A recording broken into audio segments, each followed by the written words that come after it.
Tsi pour accompagner les sauts des Allemands. Tiens, Tsi, c'est le nom d'un nouveau podcast. Et même le podcast francophone de Swatsky et Combiné Nordique. Chaque semaine, retrouvez résultats, analyses, statistiques et même des interviews passionnantes dans Tsi.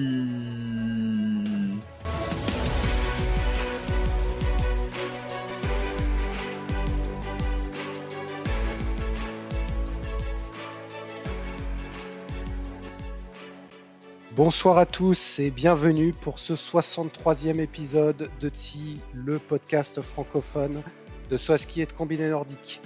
On se retrouve après des débriefs un peu particuliers puisque notre envoyé spécial Romain Adjok 120 revient de Norvège. Romain, tu es tout juste atterri de Vikersund, comment ça va? Salut Will, content de te retrouver au micro. Et effectivement, un gros voyage qui a commencé à la finale des FESA Cup, donc ex-OPA d'Oberhof. Ça paraît être il y a une vie, là, c'était il y a une dizaine de jours. Et puis enchaînement Trondheim-Vikersund de toute beauté. C'était c'était magnifique et je pense que je vais parsemer ce débrief d'anecdotes sur place. C'est vrai que sur place, c'est pas forcément là où il y a la plus grande finesse d'analyse des résultats, surtout en étant un petit peu en haut, à l'écart des écrans. Mais c'est des sensations qui sont incroyables, donc que j'aurai plaisir à partager. Voilà, donc comme vous l'avez compris, débrief un peu spécifique puisque Romain était sur place et comme on n'a pas pu le faire la semaine dernière, on va vous débriefer aussi bien le concours de Trondheim que celui de Vikersund et on va attaquer directement par le petit tremplin de Trondheim, retour de Trondheim dans le calendrier de la Coupe du Monde. Oui, c'était la première fois depuis 2019, parce que je crois que 2020, il y aurait dû avoir, mais il y avait le Covid. Et puis ensuite, il y a eu les travaux de rénovation. Donc, tremplin, on se souvient, Trondheim, c'était un tremplin un peu original avec sa piste d'élan, avec les lumières là au-dessus de l'élan. C'était un peu un tremplin mythique. Là, il a peut-être perdu un peu de ses spécificités esthétiques, vues de loin, mais c'est un site magnifique, la Granåsen, un peu à l'écart de Trondheim. On les voit de très très loin. Ils dominent la ville. Et bah, c'était la répétition générale, donc c'est ça qui a justifié de faire des épreuves, d'ailleurs, hommes et femmes, sur petit et sur grand tremplin. Et donc d'être incorporé cette année au milieu du ROR entre Oslo et Vikersund. Et oui, parce que on avait eu le débrief d'Oslo, c'était le dimanche, et donc on a sauté à Trondheim le mardi pour le petit tremplin et le mercredi. Le mardi, donc petit tremplin, on est sur du HS 105 et la victoire est revenue à Ryoyu Kobayashi qui avait enchaîné les deuxièmes places et qui s'impose. J'imagine, il était content. Oui, il était content, je crois même, ce qu'on voyait, c'était plus du soulagement que de la vraie joie, parce qu'en fait, on voit que c'est serré, hein, on voit qu'il est vraiment à la ligne verte. Et donc on se dit, mais c'est pas possible. Et je pense que ça lui a traversé vraiment l'esprit longtemps. Et quand il voit le 1 apparaître, son visage s'illumine, son coéquipier qui se préparait presque à le chambrer, qui le félicite, la Nikaido. Ouais, gros soulagement. Il fait un premier saut totalement magnifique de tête. Je crois que c'est à 106 mètres. C'est ça. Si vous allez sur Instagram, j'ai une photo où il a les skis pliés juste avant de poser. On voit qu'il dépasse le HS. Ouais, c'était vraiment une magnifique performance.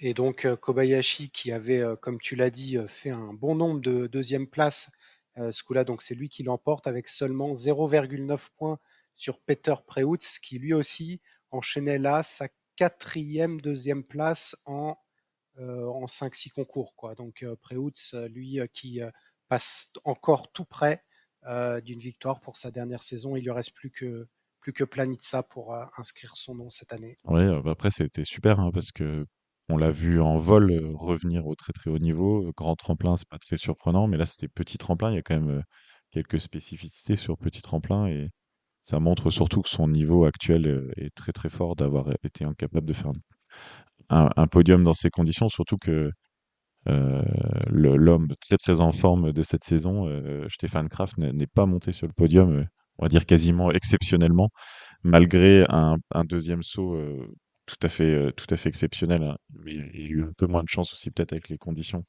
en première manche et il fait que cinquième, notre ami Stefan Kraft. Alors en première manche, il a eu pas trop de chance, mais en deuxième manche, c'est le seul qui a eu du vent de face quasiment. Bon, d'accord. Donc en effet, il remporte le deuxième saut. Il avait fait huitième du premier saut. Ça n'a pas été suffisant pour rattraper son compatriote Jan Earl, qui termine troisième dans un concours où on a retrouvé, à part Kraft qui a fait une petite remontée, à peu près les mêmes sauteurs entre la première et la deuxième manche. Oui, je pense Voilà. que le coef de loterie doit être faible parce que sur place, il y avait vraiment très très peu de vent. C'était la journée la Ouais. moins ventée peut-être de 2024, hein. C'était assez Alors, incroyable au le tremplin. coef de loterie est à Ouais, 3,4. voilà, Donc, en effet, c'est le plus bas de la saison. Ouais, c'est le plus bas de la ouais. saison. Donc là, on le voit. Après, sur petit tremplin, on ne sait pas trop l'impact. Peut-être Et que moi, je toi, dis, chez les femmes, tu le justement, je connais. dirais que sur petit tremplin, c'est tellement serré que s'il y avait des changements la moindre variation pourrait faire perdre 10 places beaucoup plus facilement qu'en vol à ski, par exemple. Mhm. Donc, ouais, c'est vrai qu'il y a quand même l'aspect petit tremplin, mais en tout cas, sur place, il n'y avait pas de vent, quoi. Quand on voit d'ailleurs les compensations, c'est quelques points, c'est pas 20 Ouais. points, donc c'était pas mal. Et donc à domicile, les Norvégiens ont pas démérité, mais ils n'ont pas enflammé la foule. Il en faut plus, hein, faut enflammer du Norvégien. Granerud fait septième, Forfang dixième, Lindvik onzième, à peu près les meilleures performances norvégiennes. Le public norvégien, j'en parle une fois pour tout l'épisode, mais c'est un public très spectateur. Il apprécie. C'est difficile de dire nombreux ou non, mais les tribunes étaient quand même bien garnies en semaine à Trondheim. Mais par contre, les speakers essayaient de les faire bouger toute la journée et de les faire crier, chanter, danser, mais échec, on va dire. Bon, en tout cas, les speakers, on les entendait surtout dans tes vidéos. Mais oui, des Norvégiens qui, on le verra, hein, ont quand même avaient déjà fait des bonnes performances à Oslo. Et là, tu l'as dit, hein, il y en a deux dans les 10. À noter la 9e place de Roman Kudelka. Je pense que ça faisait très très longtemps qu'il n'avait pas fait de top 10. J'ai pas la stat, mais clairement, Kudelka était bien en forme.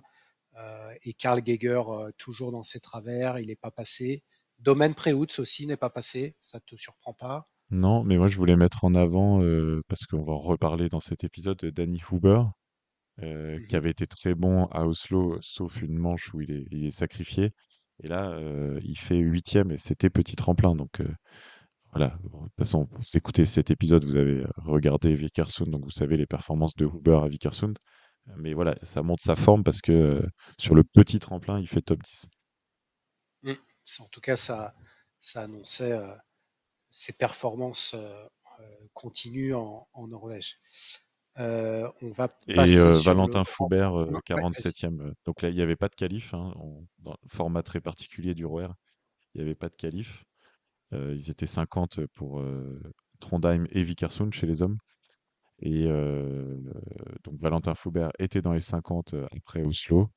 Il n'est pas rentré en manche finale avec une 47e place. C'est vrai que le petit tremplin, c'est peut-être pas le type de tremplin qui l'avantage le plus, mais voilà. Non, après, il met derrière lui Yannick Vasseur, Kazaï et Valto. Il aurait pu aller en chercher plus, mais bon, la qualif, on n'y croyait pas trop non plus, hein.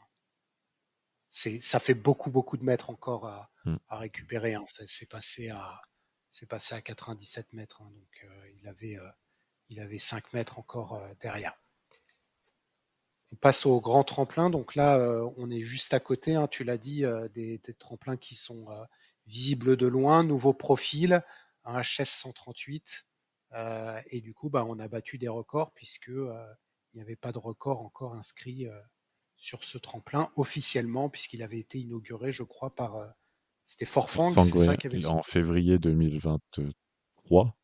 Et du coup, l'ami que je suis allé voir à Trondheim, je l'avais envoyé en éclaireur. Donc pareil, vous pouvez retrouver sur Instagram quelques photos de ce jour-là où il faisait un bon moins 15 degrés. Je crois que ses phalanges s'en souviennent encore. Hmm. Ça faisait bien meilleur pour cette épreuve inaugurale de Coupe du Monde.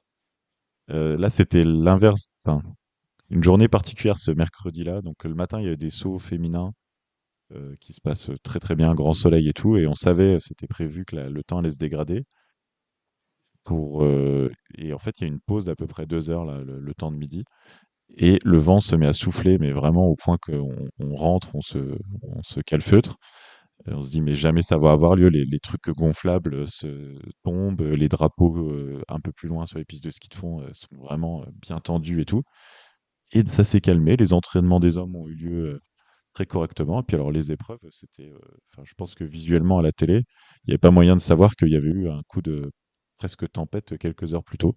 Et donc moi j'étais venu très tôt au tremplin en me disant, bah écoute, tout ce que je peux voir, je le vois, et tant pis si les épreuves sont annulées, parce qu'il y avait quand même des prévisions assez très, pessimistes. Et finalement, ça a été une Mhm. journée complète. Il n'y a pas eu un seul saut qui a été amendé, quoi. Alors, bon, je me rappelle pas exactement, mais je pense quand même mettre un peu plein, c'était long. Il y avait un peu de pluie. Non, c'était pas non plus Jojo à l'écran, hein, Non, non, je te bah, il y a rassure. eu la pluie et tout, c'est un peu, mais ça aurait pu ne pas sauter. Ça aurait pu, ouais, exactement. Ça aurait pu être compliqué. On le verra, le taux de loterie pour ce concours de Trondheim numéro 2 donc, était de 7,4.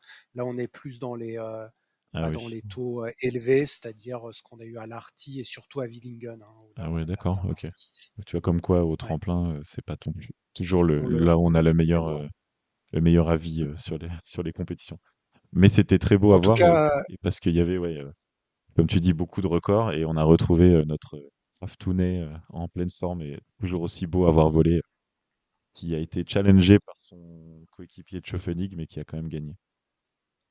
alors quadruplé norvégien, quadruplé autrichien, 5 Autrichiens dans les 6. Donc Radzia de la Wunder Team. Stefan Kraft était en tête après la première manche et donc record du tremplin avec 137,5. Et avant de parler des autres, en fait, le record du tremplin était battu par Karl Geiger, qui était 24e du premier saut. Je ne sais pas comment ça s'est vécu parce que j'imagine que vous attendiez pas à 140 mètres au début de deuxième manche. Mais Geiger, ouais, il saute de l'avant et Ça s'est vécu, oui, avec surprise, avec enthousiasme aussi. On se dit, bah, la manche est bien lancée. Après, maintenant, on connaît nos amis du jury et tu nous as fait des stats géniales l'autre jour à Oslo et on savait que ça allait, ça allait baisser tout de suite. Mais voilà, c'était un saut sympa et c'était surtout, il a exulté, c'était très exubérant sa façon d'exulter. Et d'ailleurs, il ne fait que le huitième saut de cette manche-là, hein, parce que bon, ça a baissé que d'une plateforme, mais ouais, alors ils n'ont pas baissé tout de suite, hein, ils ont baissé seulement pour les 3 derniers sauteurs. Parce que Karl Geiger n'avait pas non plus un pédigré actuel qui faisait penser que d'autres allaient le battre. Et d'ailleurs, notamment les conditions qu'il a eues, hein, c'était du vent de face, il y en a d'autres qui ont eu du vent de dos. Donc ça n'a pas baissé tout de suite, mais ça a baissé à la fin. Ouais. ouais, puis surtout, j'essaie de regarder, mais c'est pas le seul en début de start list à faire des très bons sauts. Maroussiak fait Non, 132 mètres, par exemple. Là, du coup, le début de manche finale était assez exubérant. Et après, c'est redevenu plus normal. Je voulais revenir en première manche, Tchofénig, saut sorti de nulle part. J'ai pas compris. Il a eu vraiment un saut qui lui a fait prendre 10 points d'avance et tous se sont cassés les dents jusqu'à Kraft. Et pas qu'un peu, hein, ouais. c'était 10 points d'avance, hein. Donc en fait, il avait quasi le podium assuré dès son premier saut, Tchofénig. Exactement, seul Danny Huber s'était un peu rapproché, mais comme tu le dis, il y avait 15 points d'écart avant que Jan Earl se rapproche à 7 points et puis que Kraft le batte de 2 dixièmes. Donc super saut de Tchofning qui, on le dira, hein, est bien revenu en forme. Il a très bien volé à Vickersund et Tchofning, il fait partie là de ces sauteurs qui terminent bien la saison après un trou où il avait d'ailleurs été retourné en Norvège s'entraîner avec Vidozöl. Je ne sais plus quelle Décidément, impasse il tu avait veux fait vraiment les mettre norvégiens. Il était retourné en Autriche. en Autriche. Et le petit point, donc Peter Preut, cinquième, montre voilà, toujours sa forme. Danny Huber aussi. Donc voilà, c'était pas. Voilà, c'est quand même. Alors, le troisième, c'était peut-être une loterie, peut-être dans le ventre mou, mais en tête de Ouais, liste, on retrouve exactement. les hommes forts du moment. Le petit point Mm. norvégien, ascenseur émotionnel. Alors là, ça, il fallait le vivre sur place. Le saut de deuxième manche de Forfang, il est incroyable. Non, d'ailleurs, on va reprendre dans l'ordre. Il y a Raimund qui saute. Il fait un Mm. saut, un saut énorme et il tombe, mais longtemps, on va dire, après sa posée, peut-être 15-20 mètres après, il est déséquilibré, il tombe 136 mètres 50. Et donc, Ouais. magnifique saut. Et juste après, donc Raimund qui était cinquième de la première manche, juste après, c'est Forfang, quatrième de la première manche, 139 mètres, au-delà du HS. Exceptionnel. Les Norvégiens se réveillent. Et une seconde plus tard, il est au sol. Donc là, en termes d'ascenseur émotionnel, c'était incroyable de l'avoir vécu sur place parce que c'est vraiment les émotions qu'on va chercher quand on va au tremplin et quand on va voir du sport, c'est vivre tout en plus intense, quoi. Sentir la- l'exultation générale et le silence une seconde après. C'est vraiment ça, je m'en souviendrai, tu vois. Bah, en tout cas, le double tombé, je pense pas l'avoir déjà vu. Parce que coup sur coup, là, bon, après, ils ont baissé la plateforme hein, Mais, parce que ça mais suffisait. surtout que c'était propre, hein. Franchement, les tremplins, ils étaient préparés de façon magnifique. Il y avait vraiment pas de traces de ski. Enfin, c'était très propre. Bon, voilà, là, dans ce double tombé, il y a vraiment une part de hasard parce que et certainement des erreurs des sauteurs. Mais on peut pas imputer ça comme des fois il y a de la tôle ondulée, tu sais, quand Ouais, ouais, en ouais. décembre, là, des fois, on se retrouve avec des endroits où il y a eu des gros redoux, du regel et tout. Là, c'était vraiment une très très belle préparation de tremplin. Et c'est vrai, double chute qui, bon, sans gravité hein, pour les deux sauteurs, mais qui a été marquante. Et donc, ça a laissé. Forfang, il fait huitième quand même malgré ça. Donc ça montre quand même son niveau. Et j'ai fait un peu le calcul. Avec ses points, on va dire non chutés, il aurait été quatrième. Donc il aurait brisé le quadruplé autrichien, mais il ne serait certainement pas Il monté aurait sur pas le fait podium. podium. Ouais. Bah, c'est ça, il lui manque 20 points et il termine au niveau de Huber. À noter le retour de Deschwanden qui avait été un peu en délicatesse suite à des podiums. Il était redescendu et il termine septième. Même Paschke, 11e, c'est un petit retour. Ton ami Benjamin Oswald, 11e ex aequo. Même David Kubaski, 14. On a retrouvé un petit peu des attardés Mm. sur ce tremplin de Trondheim. Je Ouais, sais pas si. ouais, non, Oswald, très très bien sauté. Ça a été un créateur d'émotion là, pendant mon séjour norvégien. Il ne me laisse Il est pas. remonté dans ton cœur? Il est entré très vite dans mon cœur, très fort. Ah, ben, très Et bien. Et par contre, à noter Andreas Wellinger, seulement 28e. ah oui, oui, il faut en C'est parler. sa À plus la rue, mauvaise performance. 4 sauts, hein, 4 sauts à la rue. Mm. Parce qu'il fait 2 entraînements. Donc voilà, il part dans les derniers. Enfin, il est troisième de la Coupe du Monde. Mais 4 sauts de suite à la rue dans le même après-midi, quoi. C'est-à-dire que là, Alors, il n'est pas parti dans les derniers parce que c'était le classement du ROR, donc je ne sais pas ah exactement. ouais, ouais, ouais, il devait pas être trop mal. C'était bizarre. Non, non, il était pas trop mal. Mais en effet, il a très très mal sauté.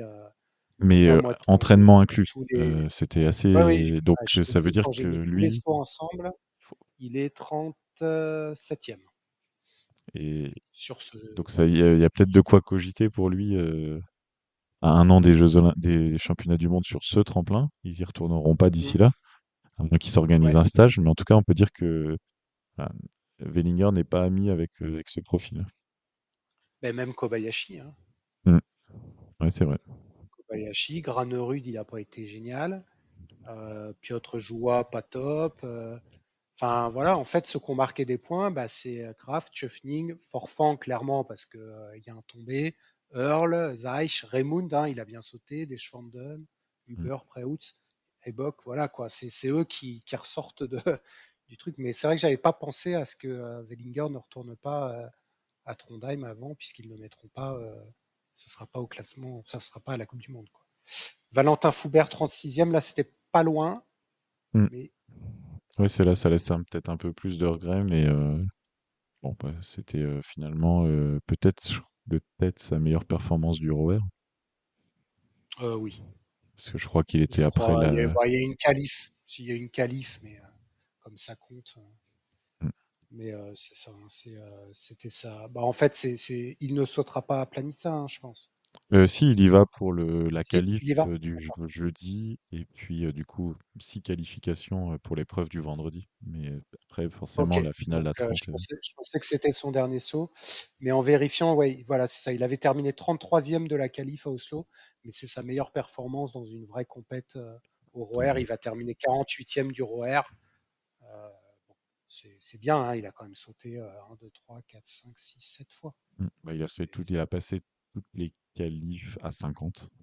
Et d'ailleurs, je C'est pense ça. même, bah, d'ailleurs, on peut presque faire le bilan, mais on en fera un plus détaillé, mais les qualifs à 50, il les a passés cette saison. Là, après, c'est avec le vol à ski, c'est des qualifs à 40 et bah, c'est le petit gap qui a été plus compliqué ce À week-end. Ouais. passer.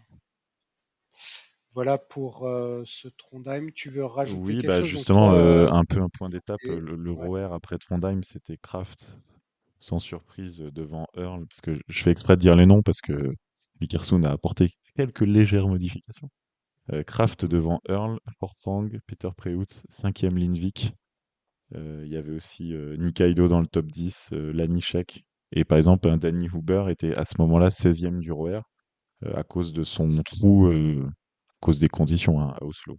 Parce que sinon, après Trondheim, Huber, il avait fait premier, 6e, 4e, 39e, bon voilà, 8e, 4e des manches qualif ou épreuve. Donc le 39 faisait tâche et donc on avait un Huber en mission reconquête pour se projeter à Vickersund. Voilà, bah, belle introduction. Donc Vikersund avec un format assez particulier. Enfin, ça a été un peu chahuté par le vent. Tu nous en feras part, mais l'idée c'était de faire donc deux manches, une qualif le vendredi, deux manches le samedi. Dimanche c'était deux plus une super finale. Ça, Donc, c'était ce qui était euh, prévu. Je sais oui, alors c'était qualif vendredi, donc avec 2 sauts d'entraînement aussi. plus. Donc ça a eu lieu. Alors il faisait un temps, il faisait moche. Ce vendredi, vraiment moche. Pas de pluie, pas Et de, brumeux et ouais, brouillardeux. brumeux, brouillardeux par moment, pas mal de pluie. Bon, ça s'est plutôt calmé quand même pour les sauts des hommes.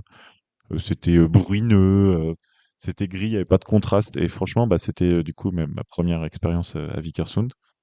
Et je suis Mhm. rentré le vendredi soir. Bon, il y avait aussi quelques sauts femmes dont on parlera aussi tout à l'heure le vendredi. Je suis rentré vendredi soir en me disant ouais, Vikersund, ouais, voilà quoi. Je suis content. Il y a quand même quelques sauts, il y a quand même des sauts très Bah, t'as loin. un 238 mètres, hein, Ouais, t'en as un voilà. 238. Mais en plus, gestion de plateforme du jury. C'est personnel, on va dire. Si je commence à Mhm. me lancer là-dessus, je pars pour un quart d'heure de monologue, donc je vais éviter. Mais c'est vrai que, en- bah, par exemple, en qualification, vendredi, donc Zeich, euh, un des 3 meilleurs voleurs du monde, il est, je sais pas combien, il est 9e du ROER, donc il a encore 8 sauteurs après lui, mais il a 8 sauteurs. Il y avait vraiment que un ou deux qui étaient des menaces pour aller très très loin, donc il saute à 238, donc c'est pas le HS, il se pose comme une fleur et le jury baisse. Et en fait, tous les sauteurs derrière, les Wellinger, Nikaido, Ibuck, bah, ils se prennent une reculée en termes de distance. En fait, peu importe le classement, quand on va voir du vol à ski au tremplin, ce qu'on veut voir, c'est des longs sauts, tu vois, enfin des longs vols. Et moi, je m'en fiche que Wellinger il soit 10e. Je préfère voir Wellinger 10e à 220 mètres qu'à 200 mètres, tu vois. Et donc, ça a Alors vraiment. après, Zeiss, enfin en tout cas moi sur la fiche de stats, il fait un coach request en effet, de la 14 à la 13, mais du coup ça veut dire qu'ils avaient déjà mis la 14 pour lui. Et après il fait un coach request, il fait 215,5. En C'est un autre qualif? jour. Ouais, Ah oui, non, c'était au saut d'entraînement. ouais, C'était au saut d'entraînement, pardon. ouais, au son entraînement, c'est C'était au ça. saut d'entraînement. En Oui, qualif, il fait une coach request, mais enfin, oui, en tout oui, cas, oui. la plateforme avait déjà été Oui, baissée. c'est ça. Ils l'ont baissé Euh, pour lui. Et là, il fait une coach request. Et là, il rate son saut. Je le filme et et j'ai il n'a failli pas eu les dire points. chais, quoi. Parce que, genre, bah, te l'as bien Mm. cherché, mon coco. J'étais presque content parce que, ouais. Mais Ouais, oui, mais oui, t'as c'est là raison. Je confonds où avec lui, le c'est saut peut-être d'entraînement. par rapport à son genou, hein. Non, Je mais sais parce pas. qu'on a aussi, en saut féminin à l'entraînement, Opset, elle domine le premier entraînement à 200, à 205, un truc comme ça. Elle est la meilleure. On voit que c'est presque la seule qui vole, en fait. Et elle partait 6e sur 17 par ses dossards du moment. Et donc au deuxième entraînement, elle fait 215,50. Si tu veux, il pouvait laisser la plateforme. Il n'y a personne qui allait faire mieux. C'était la seule qui volait bien ce week-end. À part Kvandal, mais Kvandal, on sait que d'elle-même, elle fait baisser la plateforme. Et le jury a baissé après Offset à 215,50. Et du coup, elles se sont toutes fait des pentes la suite de l'entraînement. Et franchement, on était écœurés, quoi. Écœurés, écœurés.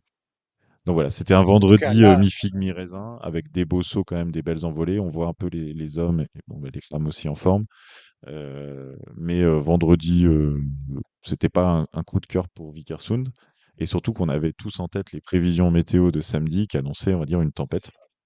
Bon, cette en tout tempête. cas, c'est Peter Preutz qui a gagné la qualif avec un saut à 235,5 du coup de la 14 devant Stefan Kraft 233 et Danny Huber 238 qui à l'époque, comme tu le disais, avait un dossard plus bas et donc sautait de la 15, mais qui avait déjà montré et quand même, puisque tu l'as dit, 40 sauteurs étaient qualifiés.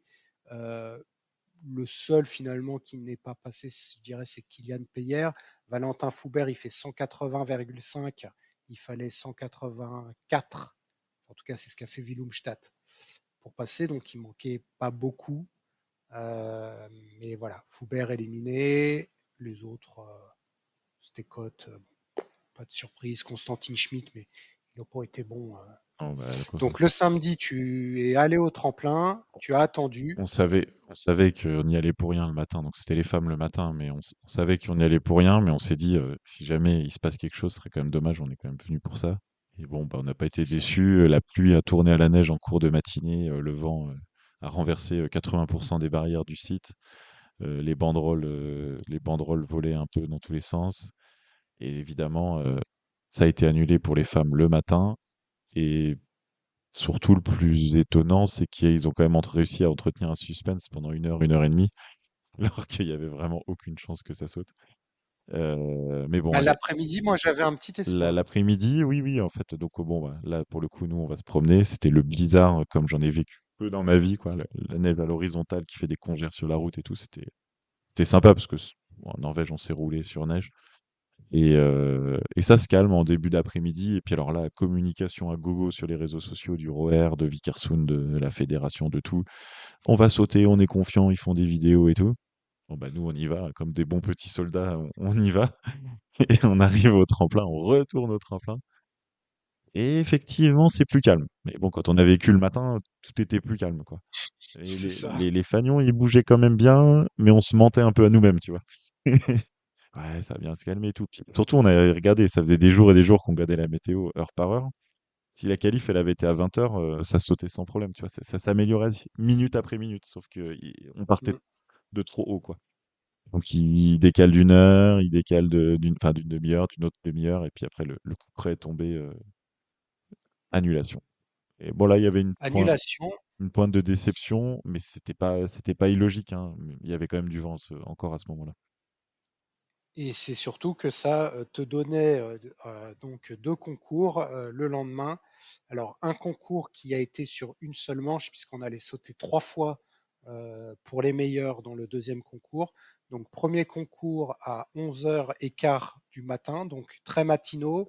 Il faisait beau, tu étais heureux, tu m'as envoyé des photos, on voyait bien.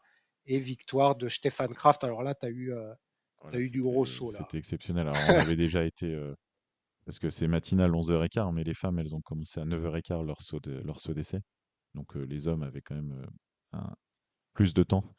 Euh, oui, non, bah, déjà dans la foulée de l'euphorie du record de Silly Opset, on a enchaîné sur une épreuve masculine exceptionnelle, hein, franchement. Enfin, je sais pas le ressenti à la télé, en fait, c'est difficile à voir, mais sur place, les conditions, il n'y avait pas de vent ou très très peu. Là, à ce moment, c'était plutôt un petit peu de d'eau.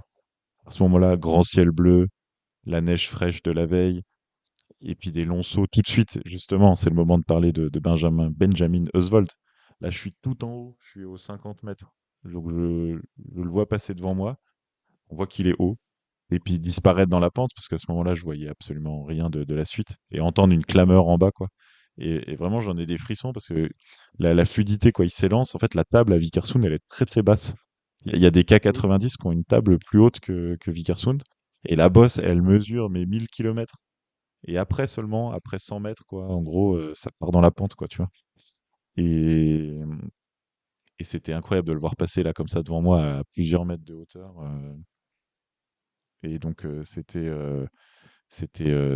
un moment qui m'a fait comment dire, me passionner pour Benjamin Oswald, même s'il a été disqualifié malgré après ses C'est ce que j'allais 230 te mètres. dire. Disqualifié pour longueur de ski, quoi. Le saut qui t'a fait revibrer pour Oswald n'est même pas compté, quoi. c'est, c'est terrible. Non, mais nous, à la télé, le truc, c'est que comme les dossards étaient ceux du ROER, qui étaient donc pas ceux des voleurs, bah, on a eu tout de suite le saut de Johansson à 220. Après, on a eu Granerud, Preutz. Après, on a attendu Maroussiak un peu. aussi. Ouais, Maroussiak. 11e record Non, mais pour un d'accord, mais Ukrainien. en dessous de 220 mètres, c'est pas loin. Je sais pas. C'est ok. Bon, Maroussiak. Non, mais disons qu'il y avait Johansson. Après, il y a eu les sauts à 230 et Daniel Huber là, ça s'est emballé là, à 247 et demi.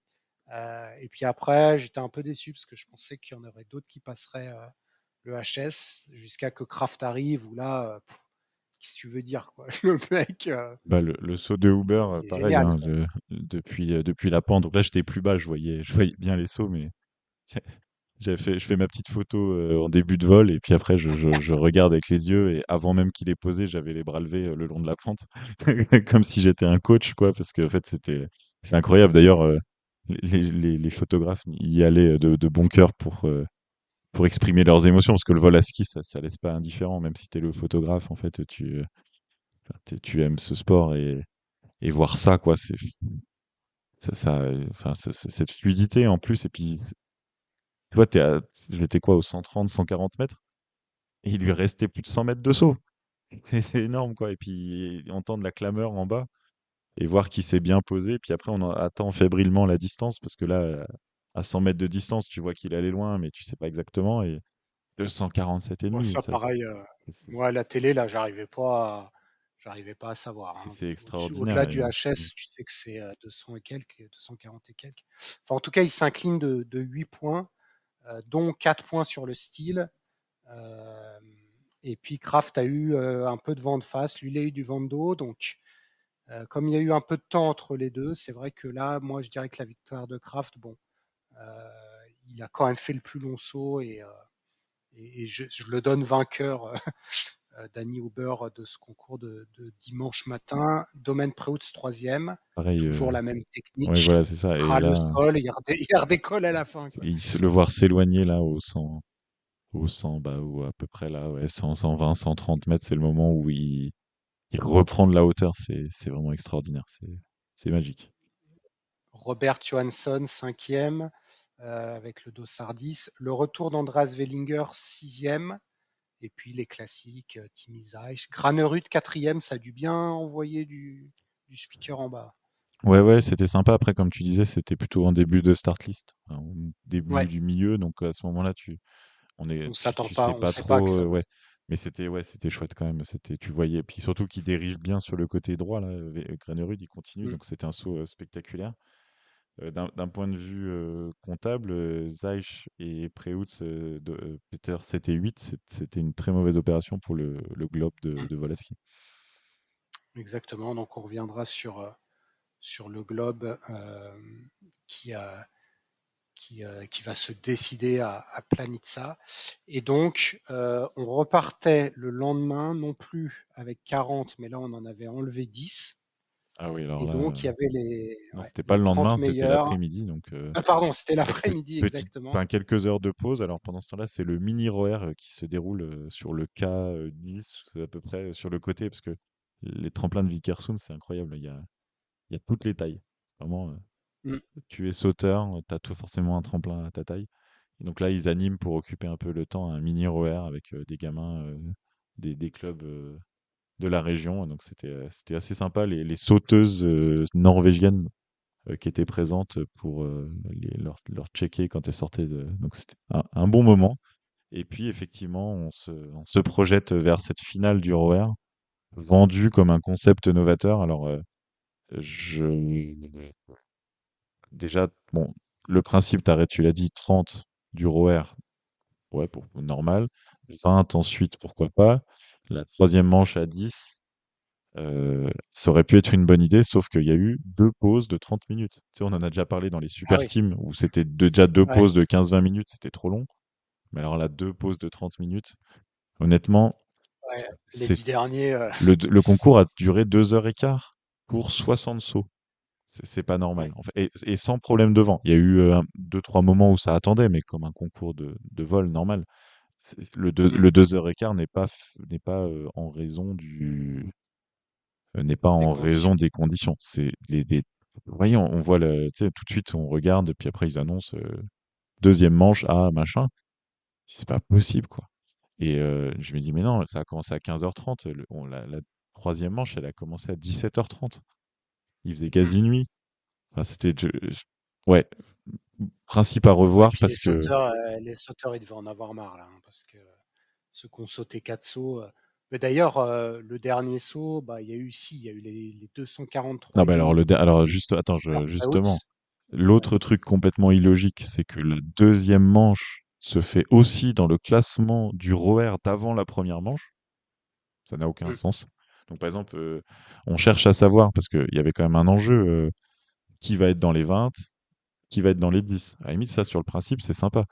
Mais comment tu veux suivre si la deuxième manche, elle se passe pas dans l'ordre inverse de la première? Et donc, du coup, il y a des mecs qui ont sauté au début, on se dit, bah, peut-être qu'il va être dans les 10.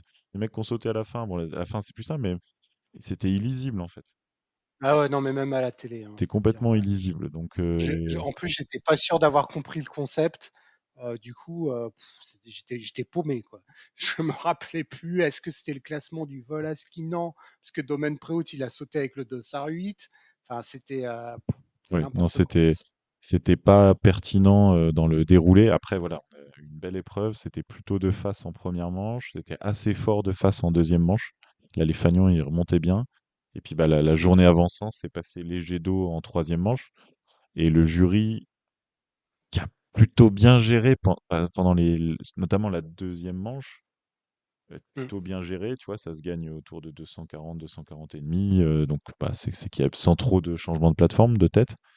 Par contre, la Mm. dernière Et ils manche, n'ont pas de changement de plateforme en voilà. deuxième manche. Mais c'était bien. Franchement, c'était bien. Il y avait une sorte de progression. Et alors, la dernière manche, ça part donc à 10 hein, seulement. Ça Ouais. part très fort, au point qu'on a notre ami Schnitzsol qui. Non, ça c'est en première manche, Schnitzsol qui fait 243. C'est génial. D'ailleurs, je crois que c'est le plus long saut Ouais. de la première manche. Et tu me Non, dis c'est si je me Uber, trompe. 244. Ah oui. C'est Peter Preutz qui fait 243, si je me trompe pas, en Ouais, dernière manche. en dernière manche, c'est lui qui a largement de loin gagné la manche, enfin en tout cas fait le plus long saut, mais comme il sautait de la 12, enfin c'est ça, Ouais, c'est pas lui ils qui a ont gagné. baissé en fait beaucoup, tout de C'est ça. suite.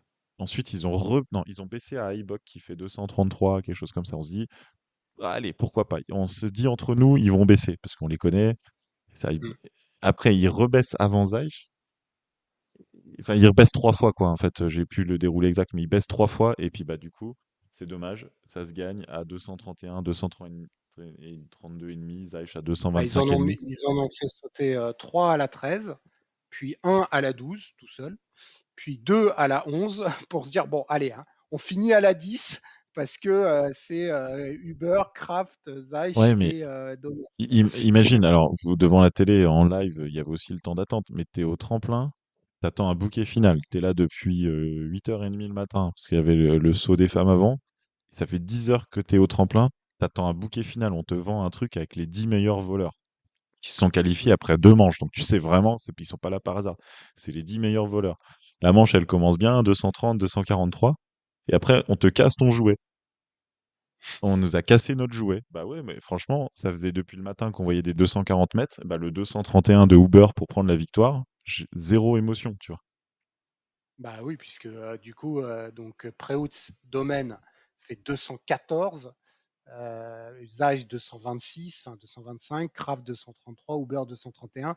C'était, enfin voilà, moi je suis tout à fait d'accord avec toi. En fait, c'était fini après Preutz. Hmm.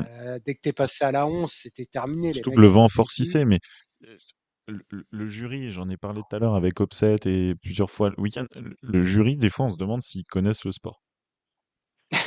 Le vent forcit, il baisse les plateformes. Opset, c'est la meilleure, il baisse quand même la plateforme après. Bah, t'envoies Rotionao après Opset ou t'envoies Takanashi après Opset et tu lui baisses la plateforme. Bah, tu t'empêches de voler en fait.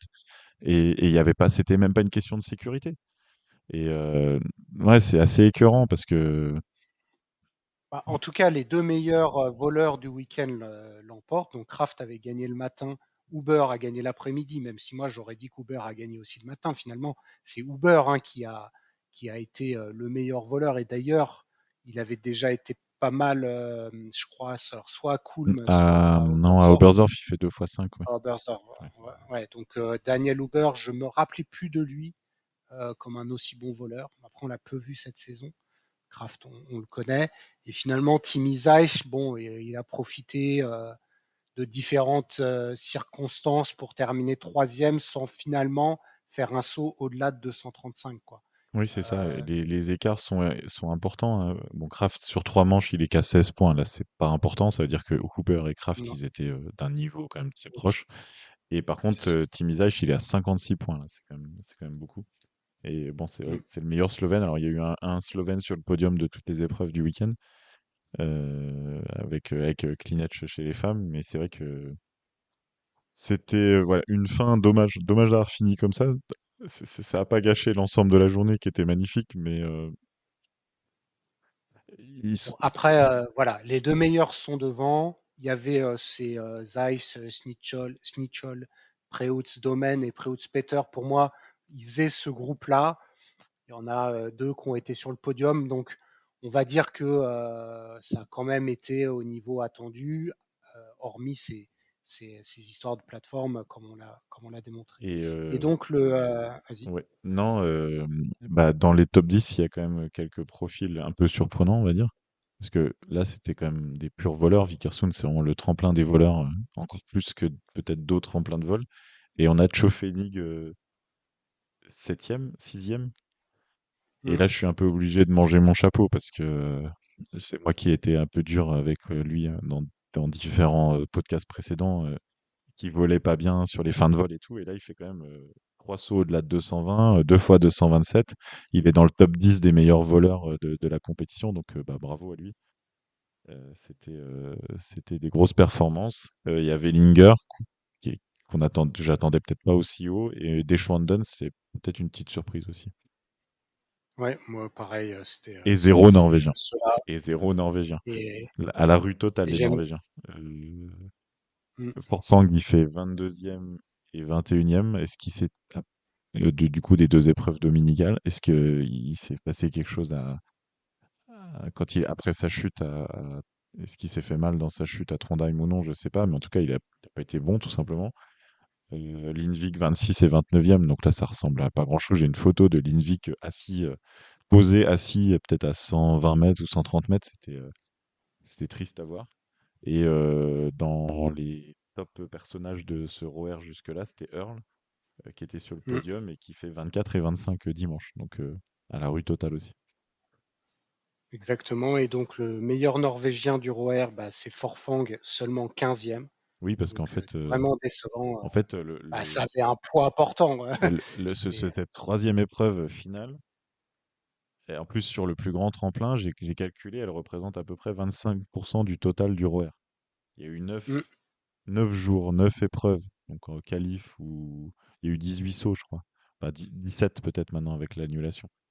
Et du coup, 3 sauts comptent pour 25% du total, alors que 3 sur 17, on est assez loin des 25%, si tu vois ce que je veux dire. mm. Mais en tout cas, un Stéphane Kraft qui remporte le ROR, je dirais sans trop se faire de soucis, puisque Uber, tu l'as dit, avait laissé passer 154 points lors de sa 39e place. Et donc, c'est Peter Preutz qui termine deuxième grâce à sa régularité, jamais au-delà de la 15e place. Et donc, Uber, troisième de ce ROR. Donc, à Ouais, voir voilà, le malgré une manche en moins. format. Ouais, malgré une Malgré manche une en moins. manche en moins, on a Domaine Preutz qui. Du coup, les 10 de dimanche, les 10 qu'on fait Mm. le troisième saut dimanche sont les 10 du ROR. Il y a peut-être un truc à revoir aussi parce que ça Mais efface. je crois que c'était la règle, hein. Non, C'était la non, non, règle, c'est pas ça. non? Au classement final. Ce que je veux dire, Oui, mais c'était pas la règle de mettre les 10 derniers du ROR dans les 10 du dernier saut? non, ce que je veux dire, c'est au classement. c'est des manches à 200 et quelques points. Donc en fait, les 10 là, qui ont fait les 3 sauts de dimanche, mathématiquement sont passés 10 premiers du ROER en fait. Bah oui, mais il l'était déjà N- avant le dernier saut, non, en parce que fait. c'était sur le classement de l'épreuve. Les... Bon, bah ça, moi, Non, je non. sais plus. Donc dimanche, il y a 30 premiers du ROER qui s'élancent. C'est les 20 Oui. premiers de la première manche qui s'élancent en deuxième manche. C'est logique. Ah, Et d'accord. Je c'est croyais que les c'était les 10 20 premiers du premiers RER. après deux manches qui s'élancent en troisième manche. D'accord. Mais par contre, Ok, ça ouais, fait donc que du ceux coup. qui ont fait les 3 sauts de dimanche, ils ont fait 600 et quelques points. Quand ceux qui n'en ont Hmm, fait que deux en ont fait 400 et ceux qui en ont fait qu'un en ont fait 200, bah, pour caricaturer. hmm, Donc ça fait des écarts énormes. Et on le verra aussi chez les femmes d'ailleurs, des écarts énormes. Et ça fait remonter, donc comme tu disais, un Huber qui a manqué une manche, qui a manqué 150 points à Oslo. Il revient quand même hmm, sur le podium du ROER. On hmm, a un Domaine Preutz qui est 10e du ROER alors qu'il a manqué deux manches finales plus tôt dans le classement. Et ça fait disparaître hmm. Forfang. J'ai fait exprès de le dire après Trondheim, que Forfang était troisième, parce qu'il finit 15e. C'est ça. Bah oui, parce qu'il a fait qu'un saut. Donc, ouais, je sais pas, je trouve ça un peu discutable. Ça, ça- à quoi ça sert de compter la qualif du petit tremplin ou l'épreuve de petit Ah bah c'est tremplin sûr, pour parce qu'en mettre autant fait, de points. autant enfin, ça donne un poids disproportionné à la finale. Alors, bah, voilà. Du coup, on nous entretient au tremplin, ils te font même après chaque épreuve ou chaque manche, enfin, du coup après une Hmm, qualif ou après une épreuve, la remise de dossard du leader du ROER et compagnie. Mais en ça fait, sert à en rien. gros, tu fais le classement de Vikersund et tu as le classement du ROER, quoi. À peu de choses près. Exactement. C'est le coup de gueule contre le ROER. Ben non, En tout cas, au mais ouais, classement l'idée est bonne. du. Non, mais si, tu as raison. Au classement de la Coupe du Monde de vol, donc c'est le dernier globe qui n'est pas encore attribué. Stéphane Kraft a 91 points d'avance sur Uber. Il reste deux épreuves. Ça va être compliqué, quoi. Donc, à moins que Kraft tombe, je vois pas Uber ou Zacht ou Preutz gagner. 91 Mais bon, points, bon, si Uber gagne les deux et que Kraft il fait 4 et 5, ça peut le faire, cinquième. ouais. Ouais, Hmm. non, cinquième et cinquième ou cinquième et sixième. Mais bah, Kraft, il est en forme incroyable, donc il y a peu de chances que ça arrive. C'est ça. Et donc le classement de la Coupe du Monde, donc quand on s'est quitté à Oslo, c'était pas fait. Mais là, du coup, avec les mésaventures de Vellingen, on l'a dit sur le grand tremplin de Trondheim et Kobayashi un peu sur courant alternatif après sa victoire, et bien le globe, c'est pour Stéphane, Oui, je crois que c'était fait dès Trondheim. Je crois qu'il me semble que ça a été fait. sûrement. Ouais. Bah, tu vois, Ouais. regarde, on vient de faire quoi, 20 minutes sur Vikersund, on n'a pas prononcé le mot Kobayashi. Mm. Donc c'est une info en soi, tu vois. Il était présent, hein, c'était pas du tout catastrophique, mais il n'a pas pesé sur le déroulement des épreuves. Et donc, ouais, Voilà. le Et troisième globe de bah Kraft, alors il va quand même terminer deuxième, Kobayashi, puisqu'il a 170 points d'avance sur Wellinger, qui lui en a 300 sur Earl. Donc les positions plutôt serrées, plutôt figées, hormis Lindvik Forfang pour la septième et Kos Paschke pour la neuvième. hmm, ouais, oui, et donc Kraft rentre dans l'histoire avec son troisième globe. Il est au deuxième rang des multiples vainqueurs. Le record, c'est 4 globes. Et c'est le premier depuis Morgenstern en 2007-2008 à porter le maillot jaune de la première à la dernière épreuve. Voilà. Tu nous fais un teaser du bilan, mais Mais bon, on peut dire qu'on c'était la l'avait dit, stat. hein. Je crois que si on avait fait je sais pas si tu te souviens, on avait fait une question de Tsi après Ruka, Kraft a-t-il déjà gagné le globe? C'est ça. Et bah oui. Et on avait dit 4 doigts. Et oui. Voilà pour ce débrief. Donc, les dernières épreuves auront lieu à Planica vendredi et dimanche euh, pour donc la fin de cette Coupe du Monde. Masculine. Et donc on va aussi enchaîner sur un long et beau débrief de ce qui s'est passé sur ce ROER féminin riche d'enseignements et d'émotions.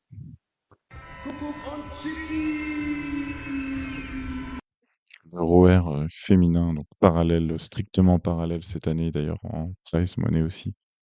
euh, était donc sur le même programme que les hommes. Ça a commencé donc mardi 12 mars à Trondheim. Alors et les femmes, il n'y avait pas cette notion de 50 qualifiés qui continuait. Donc il y en a eu des qualifs sur les deux épreuves de Trondheim, remportées par Erin Mariak Vandal les deux fois sur petit et grand tremplin.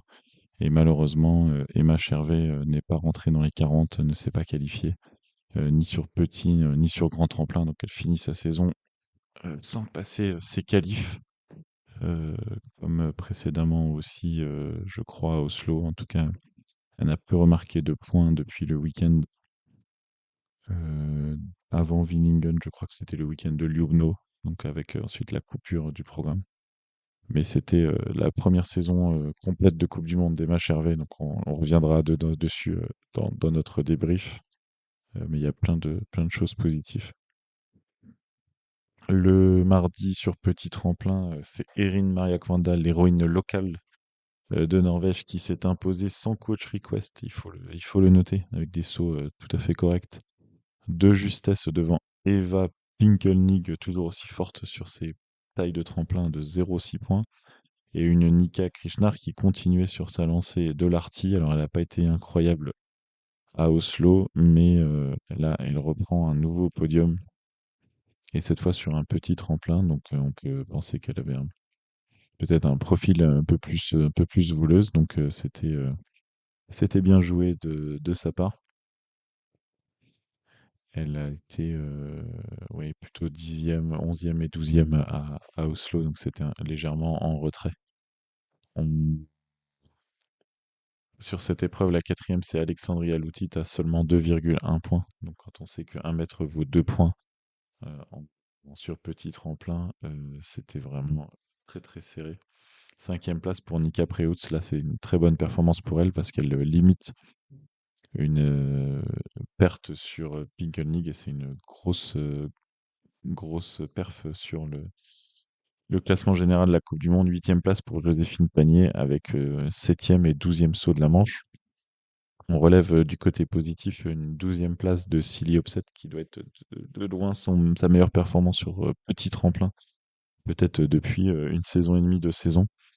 Et la 16e place de Katharina Schmid qui là est une déception parce que elle avait très bien commencé le ROR à Oslo. Et donc là, avec cette 16e place, elle perd de gros points sur Vandal notamment, qui est en tête, mais pas seulement. À ce moment-là, il y avait un suspense encore un suspense sur le classement possible du ROR.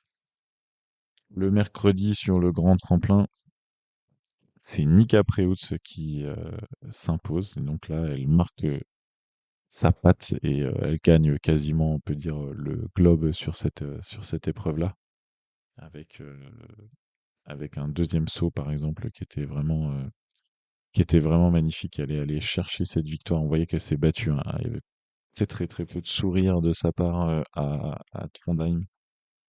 Grosse concentration et certainement grosse tension. Il fallait pas perdre de coups de poing sur Pinkelnig. Et donc, là, avec un 127 et 128 mètres, elle s'impose de un peu moins de 2 points sur Erin Mariak Vandal. Et là, il y a eu des coach requests avec notamment en première manche 3 plateformes baissées. Et c'est la plus longue distance là avec 127,5 mètres.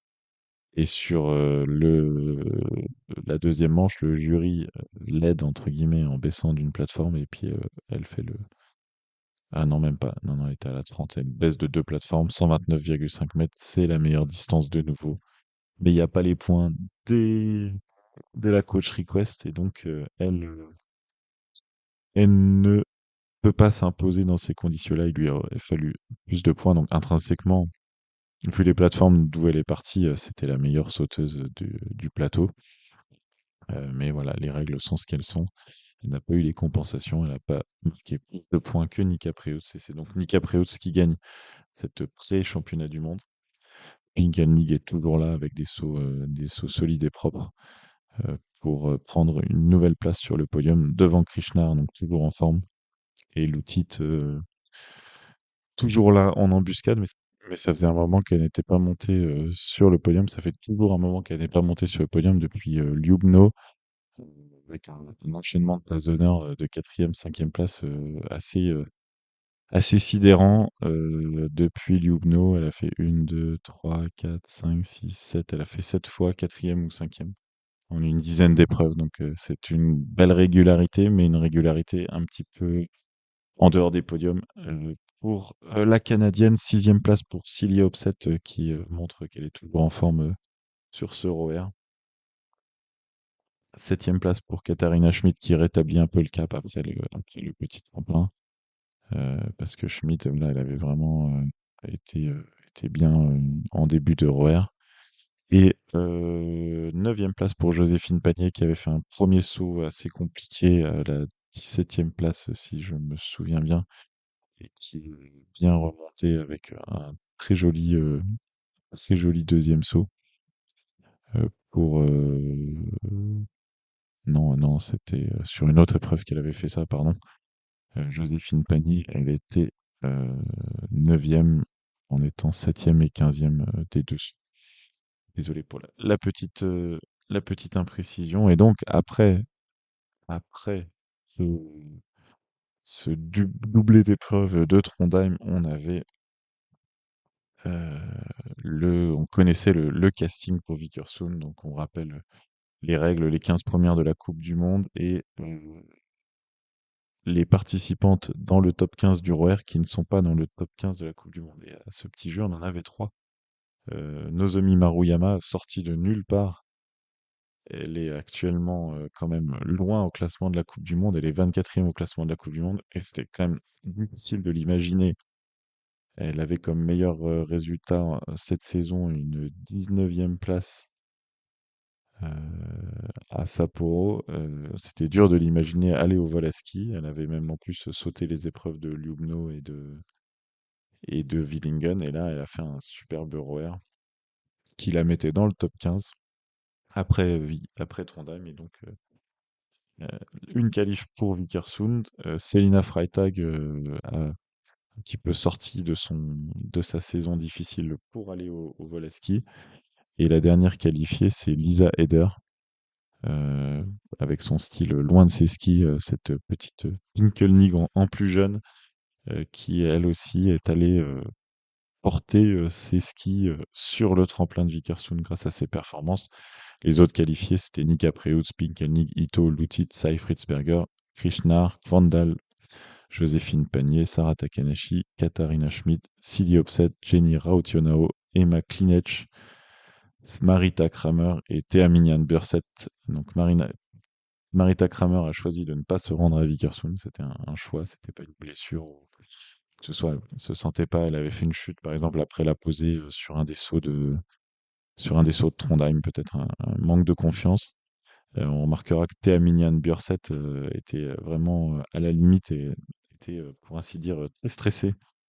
Les retours qu'on a eu de rater le vol à ski. Et donc, elle a fait le job, elle a fait ce qu'il fallait en étant 10e et 13e à Trondheim pour aller chercher d'elle-même sa qualification. Et le pincement au cœur, c'est pour Abigail Strait, première non qualifiée au moment de l'épreuve, avec ou de justesse en tout cas, elle était à quelques encablures du top 15 mondial, avec un ROR un petit peu compliqué au slow pour elle, qui est revenue de blessure, et c'est dommage, c'est clairement sa blessure en janvier qui l'a privée, hein. Elle a fait quand même 3 podiums cette saison et pas mal de top 15, donc le pincement au cœur d'Abigail Strait, sachant qu'elle fait partie de ces pionnières qui se battent pour le vol à ski féminin.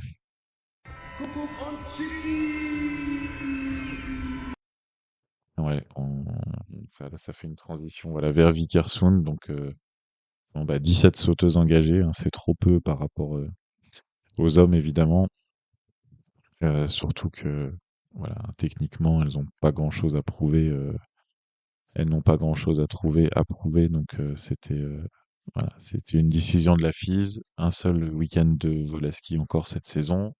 Néanmoins, si on veut positiver, c'était aussi des épreuves qui avaient un grand sens sportif parce que c'était tout simplement les premières épreuves de Coupe du monde de vol à ski ce week-end, sachant que l'année dernière, c'était un peu sous forme de, ils appelaient ça FIS Cup, mais c'était un peu sous forme de démonstration, qui avait une forte symbolique, mais ce n'était pas pour le classement de la Coupe du Monde, contrairement à cette année. Le déroulé du week-end de Vikersund, alors vous l'avez eu dans la partie, dans le premier débrief masculin, donc en termes de météo, bah, c'était vraiment la même chose, hein, pour les hommes, les femmes. Vendredi, il y avait trois sauts d'entraînement prévus, mais il y avait quand même surtout du brouillard en début de journée, donc il n'y en a eu que deux. Et on a vu que deux sauts à 200 mètres dans le deuxième entraînement, clean edge à 205,5 et offset à 215,5. Un saut magnifique, hein, elle bat son record à cette occasion. Mais, mais là, il y avait une décision, on va dire honteuse, hein, j'ai pas d'autres mots, du jury, alors que Offset se présentait vraiment comme la meilleure voleuse et l'a prouvé sur le premier entraînement. Une baisse de plateforme qui a gâché la fin du deuxième entraînement. Il y avait quand même Kvandal qui a fait des bonnes performances à proximité des 200 mètres avec des coach requests assez démoniaques. Pour se jauger sur ce premier jour de vol, à la limite, vu son profil, c'était pas trop choquant pour elle qu'elle fasse ça pour se mettre en confiance. Et d'ailleurs, j'espère qu'elle l'a pas regretté. On a eu quelques sauteuses, on va dire, particulièrement inquiétantes hein, sur ces sauts d'entraînement. On peut citer Nika Preutz qui a fait des performances, notamment un saut autour des 120 mètres. Joséphine Panier qui n'a pas trouvé la clé non plus pendant ses entraînements à 124,5 et 137,5. Ou même Katharina Schmidt, hein, qui était une des héroïnes de l'année dernière, proche des 200 mètres, à seulement autour des 150 mètres. Donc un vendredi certainement aussi très frustrant pour les sauteuses. Il y avait pas l'élan, tout simplement, hein. Il n'y avait pas de vent, hein. Vendredi, il y avait plu, mais ça aurait pu se poser tout à fait en douceur, hein. Donc c'était clairement un problème on va dire, de jury et de confiance du jury, parce que c'est pas les éléments extérieurs qui ont empêché les sauteuses d'aller plus loin. Samedi, saut, pas de vol pour les femmes, c'était assez vite réglé, vu les conditions. L'épreuve féminine de samedi allait-elle être prise comme l'épreuve masculine l'a été? Eh bien non. Malheureusement, les hommes ont droit à des reprises d'épreuves, mais pas les femmes. C'est comme ça la version actuelle du saut à ski chez les femmes. Ils n'ont pas droit à ce dont a droit le saut masculin. C'est bien dommage. Surtout qu'il y avait du temps. Il y avait du temps dimanche où pour les hommes, ils ont fait une épreuve sur une manche. Pourquoi ne pas faire une épreuve sur une manche chez les femmes? Il y a eu un saut d'essai à 9h15. Donc, et elles ont fait trois sauts dimanche. Pourquoi ne pas en faire une épreuve? Pourquoi ne pas faire une épreuve sur deux manches normales, sachant que les règlements de la FIS disent qu'il peut y avoir jusqu'à quatre sauts par jour sur les tremplins de vol à ski. Donc, il y avait de la place, peut-être pour faire mieux. Et donc là, la FIS a décidé de n'avoir qu'une seule épreuve féminine. Alors, il fallait en profiter. Ça a été assez moyen dans cette première manche. On a eu trois sauts à 200 mètres, mais c'était 200 pour Ito, 202 pour Vandal, 203 pour Upset. Voilà, hein, c'est sympa, mais on attendait plus, et là on a eu un bouquet final assez sympathique en manche finale, mais au final enfin bouquet final c'est un grand mot en fait. On a eu un saut qui marque le week-end, mais ce saut à lui tout seul est un saut exceptionnel. C'est Upset tous qui a fait un record du monde, 230,5. Upset qui en saut d'essai a fait 236,5. Alors là, c'est pas passé à la télé, mais c'était un saut monumental. On la voit descendre, descendre, descendre. Je me dis, mais mon Dieu, quand est-ce qu'elle va se poser? Elle se pose pas. Upset, on la connaît avec son style, hein. Elle passe pas haut. Elle prend de la hauteur un peu plus tard. En tout cas, elle tire vraiment droit, elle accélère et malheureusement, elle fait je sais pas, elle fait une petite erreur. En fait, les skis s'écartent et elle tombe la tête entre les deux et elle fait un roulé-boulé. Les skis ne déchaussent pas.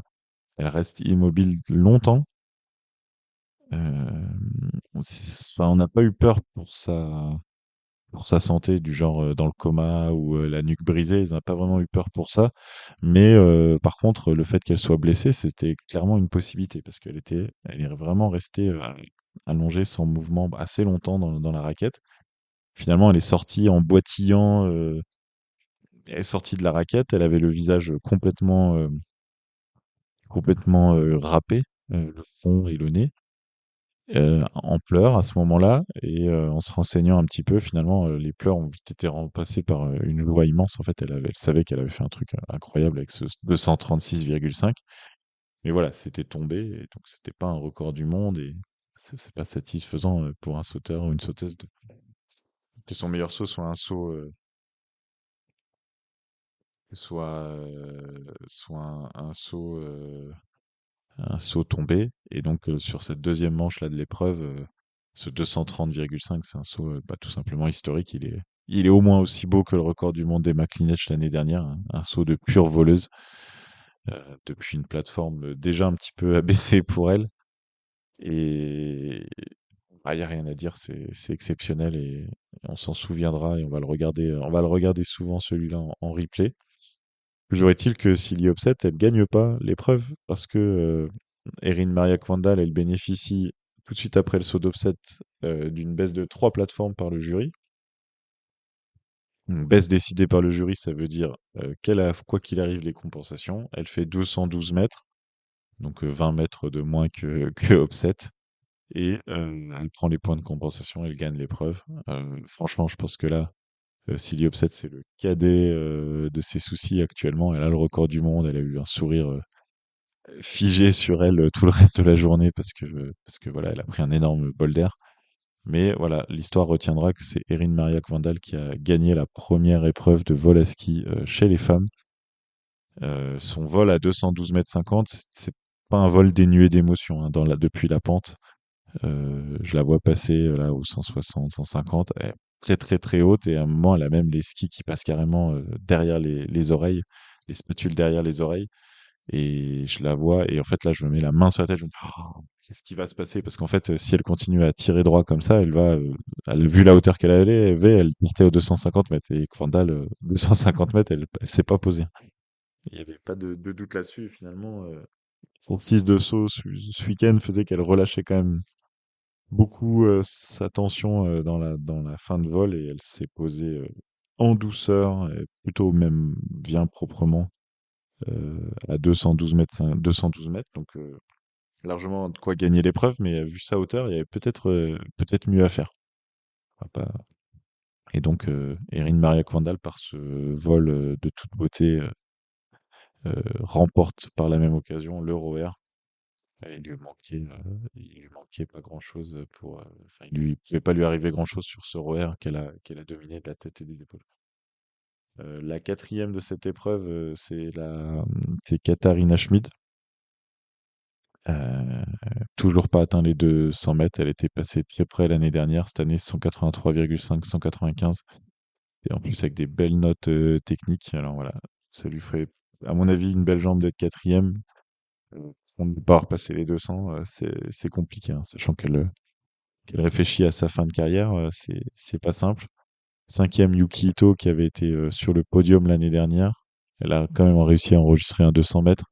Sixième, Sarah Takanashi, 2 fois 188 mètres. A priori, c'est son nouveau record personnel, mais on l'a toujours pas vu aux 200 mètres. Fritz Berger, 191,5. 180,5. Très solide. Alexandria Loutit, qui avait fait 200 mètres en première manche, a fait un 177 mètres assez moche en deuxième manche. Et là, elle peut. Enfin, c'est technique, hein, c'est pas les conditions. Elle se met vraiment en freinage. Elle passe très très haut. Tout le week-end, elle est passée très très haut, mais elle n'a pas créé d'accélération comme l'année dernière où elle était allée bah, prendre un record du monde à 225 ou 223. Et là, cette année, il n'y avait pas cette magie de l'accélération à l'air. C'était une sauteuse très haute, avec une trajectoire bombée et vraiment qui coûtait à la fin. Donc, comme elle passait très haute et elle sait se débrouiller, finalement, elle a quand même été, bah, elle a quand même agrafé un 200 mètres dans son week-end. Elles sont loin d'avoir toutes réussi ça. Euh, mais, euh, mais non, clairement, ça n'était pas du très beau vol à ski pour elle. C'est un profil à peu près comme Pinkelnig, un neuvième, qui fait un 194 mètres, hein, donc c'est son record personnel et c'est très très honorable vu ses caractéristiques en l'air. Mais voilà, on ne sent pas la magie du vol, même si on peut quand même apprécier cette sauteuse atypique qui sait quand même faire des choses incroyables au bout de ses skis avec sa technique. Une des déceptions, enfin il y en a eu pas mal hein, ce week-end, c'est Nika Krishnar qui est que dixième avec des sauts autour des 180, 184,5 là dans l'épreuve, qui n'a pas passé les 200 mètres pour la deuxième année consécutive. Et surtout, vu ce qu'elle a montré cet été en Grand Prix d'été ou à l'Arty ou même encore à Trondheim, elle s'est volée, mais là, pas sur le vol à ski, quoi. C'est une petite surprise négative. Un peu le même profil pour Nika Preus, là, qui a quand même mis un record personnel à 190,5. Mais 161 en deuxième manche, là, c'était injouable pour elle. 12e place de Lisa Eder. Alors, dans l'épreuve, c'était pas phénoménal, mais elle fait 198 mètres avec de l'élan. Elle était en début de start list sur l'épreuve féminine. Et d'ailleurs, c'était un peu le début de la fin parce que ça a commencé à baisser l'élan à ce moment-là. Mais bon, en tout cas, aujourd'hui, Lisa Eder, elle a un record à 198 mètres qui est plus long que celui de Takanashi, plus long que celui de Krishna ou de Pikelnik. Donc, bravo à elle. 13e place pour Joséphine Panier qui nous avait fait peur le vendredi avec les sauts d'entraînement plutôt courts. Et là, elle a fait une belle journée de dimanche où elle a amélioré de saut en saut, donc 160 mètres au saut d'essai, donc c'était déjà un nouveau record de France, 168 mètres première manche, donc nouveau record de France, et 181 mètres en manche finale. C'est donc là que s'arrête pour cette année 2024 le record de France chez les femmes. Avec 181 mètres, il reste encore des mètres à aller chercher. C'était presque frustrant qu'il n'y ait pas plus de manches parce que vu sa progression, c'est pas un hasard, hein. C'est pas un hasard si elle a progressé de saut en saut. Je pense que le système se mettait en place. La vendredi, elle partait vraiment sur le côté. Il y avait une dérive vers la gauche qui était assez spectaculaire et qu'on n'a pas l'habitude de voir chez elle. Et qui était une dérive qui a été grandement corrigée dimanche. Donc voilà, il faudra revenir l'année prochaine, Joséphine, pour aller accrocher ces 200 mètres qui doivent certainement être un objectif personnel pour elle. Des sauts plus anecdotiques ou plutôt autour des 170 mètres, 175 mètres pour Maruyama, Björset, Freitag et Raut Yonao.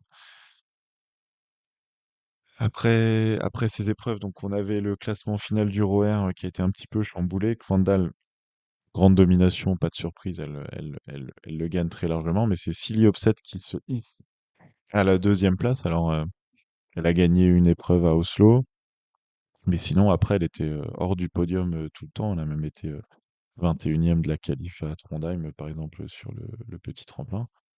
Mais voilà, avec sa deuxième place, sa quasi-victoire, son record du monde à Vikersund, elle a marqué énormément de points. Elle prend tout simplement sur deux manches presque 100 points à Eva Pingelnick. Donc en fait, elle se hisse sur le podium grâce à ça, avec le poids que possède le vol à ski en termes de points. Et encore, hein, il n'y a eu qu'une seule épreuve sur le week-end. Le ROR est très, très influencé par le week-end de Vikersund. Troisième place pour Eva Pikelnik, ce qui est pas mal, hein, vu son profil, malgré le ROR version vol à ski, elle a gardé le podium. Quatrième place pour Schmid, cinquième place pour Nika Preutz. Donc c'est pas la meilleure période de sa saison, mais l'essentiel est ailleurs, vu que avec l'annulation de l'épreuve de samedi, elle a gagné presque par défaut le globe de cristal.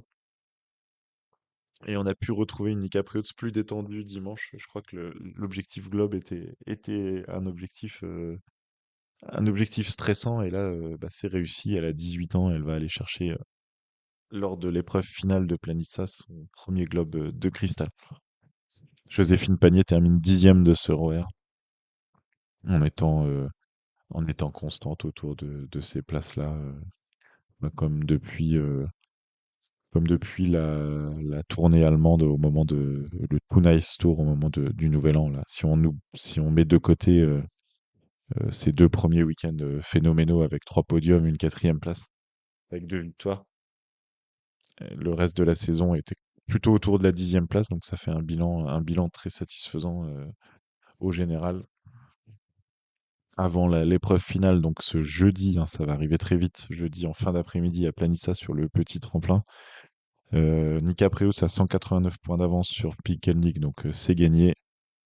Pinkelnick qui en a 408 sur Ito, qui pour l'instant résiste encore à Lutit. Seid-Fritzberger, elle va peut-être être un peu loin pour aller chercher Ito et Lutit sur le dernier week-end. Donc on a peut-être déjà le top 4. Avec les grosses performances sur le ROR de Kvandal, elle est remontée à la 7e place. Elle est passée devant Joséphine Panier qui est actuellement 8e. Kvandal ne sera pas à Planissa, donc Joséphine, elle peut remonter à la 7e place. Elle a 22 points d'avance sur Kvandal. Et donc 22 points, 22 points, c'est 12e place. Donc avec une 12e place, elle égalerait Kvandal. Donc je pense qu'il faudrait réussir une 11e place, un top 11 pour réussir à entrer dans le top 7 mondial. Toute place est bonne à prendre après avoir été là, présente toute la saison. Upset est aussi bien remonté avec ce ROR à la 11e place mondiale. Voilà ce qu'on pouvait dire de ce week-end. Alors fort en émotion. Alors comme l'année dernière, hein, le vol à ski féminin, bah, c'est forcément très bien que ça soit là et elles le méritent et surtout elles ont le niveau sportif pour faire du vol à ski, mais il y a encore de la frustration qui subsiste. Alors il y a une partie météorologique. L'année dernière aussi, il y avait une séance d'entraînement qui avait été annulée. Là aujourd'hui, c'était un jour complet de compète. Et puis bah, il y a le fait que l'épreuve soit pas remplacée, il fait manquer une Coupe du Monde. Et puis il y a la gestion de l'élan par le jury. Alors le classement du ROR est aussi en partie responsable. Enfin le classement utilisé au départ, en utilisant le classement général de la Coupe du Monde, on a des sauteuses comme Silly Upset, comme on a eu cette année, ou ça aurait pu être Emma Klinech, qui partent assez tôt dans la start list et qui vont loin et qui sont très fortes et avec un jury qui, on va dire, ne connaît pas son sport, mais j'arrive pas à croire qu'ils ne connaissent pas son sport. Donc c'est un jury qui connaît son sport, mais qui ne veut pas le montrer et qui utilise les règles de façon étonnante. Quand on baisse l'élan après offset à 215,5 mètres, comme ça peut être le cas à l'entraînement, je vois pas enfin, ça fait du mal en fait au saut féminin. Ça fait du mal aux sauteuses. Ça leur montre le peu de considération qu'il y a pour leur sport et ça montre bah, qu'ils n'ont rien compris, quoi, parce qu'en fait, il y aurait jamais dû avoir de baisse de plateforme à ce moment-là, et c'est un exemple parmi tant d'autres. Le peu d'élan qui a été accordé dimanche en première manche, bah, elles ont que trois chances. Et même au saut d'entraînement, elles ont que 3 chances et l'élan est verrouillé. Voilà. Bon. On va retenir le positif. Surtout, voilà, sur place, c'était quand même magnifique à voir. Surtout dimanche, évidemment. Et puis le record du monde de Silly Upset qui a gratté 4 mètres, 4 mètres 50 au record de l'année dernière de Cleanedge. Donc on verra l'année prochaine, euh, peut-être aux visions 235, voire 240. Il faudrait les conditions pour ça. Il faudrait arriver de pas trop haut pour tenir le tremplin. Le profil se redresse bien après les 230 hein, globalement. Donc c'est la zone où ça deviendra difficile de poser comme ça peut l'être chez les hommes. Et c'est les prochaines conquêtes à voir pour les femmes.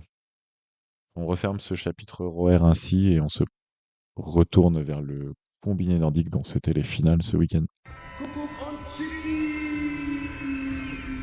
Et on continue ce débrief donc après le ROR masculin et féminin de saut à ski. On passe au combiné nordique et c'était l'apothéose de la Coupe du Monde de combiné nordique à Trondheim avec un programme, un mixed team competition, donc un team mixte en fait avec 2 hommes et 2 femmes et puis un Gunderchen le dimanche pour C'est terminer. ça, et ça permettait, comme pour le ROR, donc le saut spécial, de tester le petit tremplin pour les hommes et les femmes, et le grand tremplin pour les hommes uniquement le dimanche. Voilà. La France était engagée dans ce team mixte avec Matteo Bo et Marco Ennis chez les hommes, Léna Brocard et Romane Bo chez les femmes. Donc la famille Bo représentée. Sixième après le saut à 1,25 des Oui, Autrichiens c'est ça. et Chiens. Roman qui disputait donc son premier week-end de Coupe du Monde, donc une belle histoire avec cette fratrie. Roman qui était sur les finales de FESA Cup à Oberhof, qui a fait des bonnes performances, septième et quatrième, et donc ça a convaincu le staff de l'emmener pour tester ce format qui sera au championnat du monde. En fait, le principe c'était d'avoir vraiment un quatuor aligné. Ils avaient été testés en COC l'année dernière, et donc là c'est bien première fois que la France est dans ce team mixte au plus haut niveau mondial. Et on peut juste remarquer que ils ont quand même misé sur le côté saut en mettant Marco Ennis, côté Mm. masculin. Et dans le déroulé, Lena Brocard a sauté dans le premier groupe et donc a laissé Romane dans le dernier groupe avec les plus grandes sauteuses. Donc pour ses débuts, elle avait le groupe le plus relevé. Donc elle a bien figuré. Cette sixième place était plutôt satisfaisante en termes de saut. Mais ça s'est un petit peu moins bien placé. Enfin, ça s'est bien passé dans le sens où ils ont tout donné sur le fond, mais le niveau était trop élevé et la France a reculé au huitième rang au final. Ouais, dernière position pour les Français, Françaises en cross-country, donc en fond, avec, en gros, il y avait quatre équipes au-dessus du lot. La Norvège qui l'emporte avec Jens Lura Softebro et Jørgen Grabach, donc pas de Jarl Magnus Rieber. Et puis les deux monstres, Guda Vesvold Hansen et Ida Marie Hagen. Donc pas de surprise que la Norvège sur les skis de fond, malgré une troisième place au saut, ils étaient qu'à 16 C'est ça. secondes. Et en fait, dans le déroulé, il y a Anna-Lena Slamik, l'Autrichienne, qui s'est retrouvée Hum, face à Ida Marie Hagen. Donc c'était une boucherie. À ce moment-là, il y avait rien à faire. Enfin, de toute façon, personne ne peut résister à Ida Marie Hagen. Donc c'est à ce moment-là où la Norvège a pris la tête. Le Japon s'est battu, mais a trop reculé. Et les Allemands, qui étaient partis entre guillemets assez loin, qui étaient à 43 secondes, étaient tous rapides en fait. Brewster, par exemple, chez les femmes, il y avait Ritzek chez les hommes, donc ils sont remontés jusqu'au podium. Armbruster qui a fait 3 secondes seulement de retard sur Ida Marie Hagen, donc super course de fond pour elle. Chez les hommes, la meilleure performance, c'est Stéphane Rettenegger, je crois, avec 10,38. Donc, belle performance de l'Autriche, hein, qui, sans slamique, pouvait battre la Norvège, mais je ne pense pas qu'il y ait d'autres Autrichiennes qui auraient pu Bah être non, non, bah alignées. Irner, là, on le verra aussi dans la partie, dans le débrief de l'épreuve individuelle, elle est très en forme en cette fin de saison, mais il lui manque une compatriote à son niveau pour challenger les Norvégiens. Sinon, les Norvégiens vont rester pour dans un an les grands favoris. Ils n'ont pas de deux hommes, deux femmes, ils n'ont pas de point faible. Voilà. Et donc, on terminait cette Coupe du Monde avec donc la 21e épreuve à Trondheim avec le saut remporté par Stefan Rettenegger. Je crois que c'est sa première victoire en saut. Je ne me rappelle pas l'avoir vu partir en tête. Il avait seulement 5 secondes d'avance sur Johannes Lamparter et 36 sur Franz Josef Röhrl. Donc on était parti, connaissant Röhrl, le morpion, pour un triplé autrichien. Et finalement, ça a été assez compliqué en fond pour les meilleurs sauteurs. C'est Ilves qui termine troisième, mais avec 0,2, avec 2 dixièmes d'avance sur Oui, bah Rudek. comment dire, on savait Lamparter et Rettenegger qui partent ensemble, c'était bis repetita de l'Arty. Parce que oui, tu l'as dit, il Mhm. manquait quand même Jarl Magnus Rieber. Donc il était à Oslo, il avait éclaté tout le monde. Je crois qu'il fait en plus un temps de fond phénoménal à Oslo.